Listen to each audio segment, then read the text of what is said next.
Sarah. Before I read my poems, I'm actually going to read one of our poets, Kaylee Dunn's poem. She couldn't be here because she's out of class, but her poem's too good not to read. Actually, before I finish, I want to give a shout out to Ben. It was a blast being in your class. It's always nice when you can surprise yourself when you write, and I have never surprised myself as much as when you're in class, so.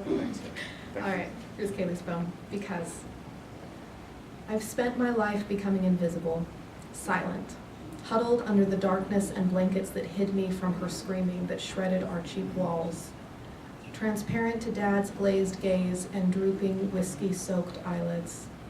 My pleas muted, begging his unconscious lead body to move from the front lawn.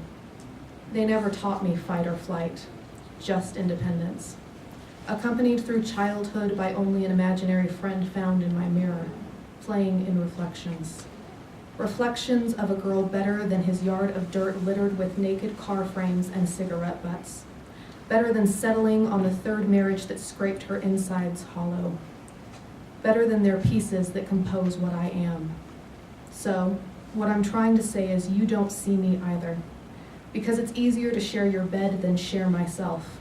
We can entwine skin and fingers, stitch together blueprints of yellow houses and white trim and blonde babies. And I'll even tell you I love you. But I'm leaving. I need to stay invisible.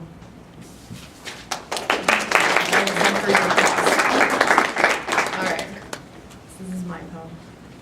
A man is closest to being naked when well dressed. Coco Chanel.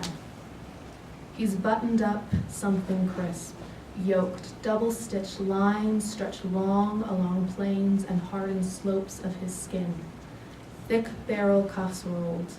Tightly woven fabric stretches across taut muscles near the inside edge of elbows.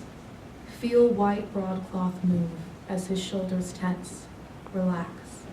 My strained palms maneuver against smooth fabric, his flesh arcs and ridges underneath. Unbutton at the clavicle. Move up to explore 5 o'clock.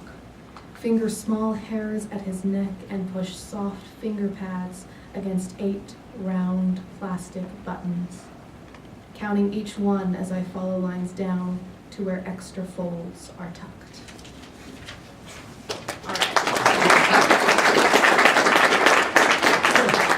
It's called patties. All right. God poured them into a tightly lined life, and they forgot to say when the pain of smallness became something they ate.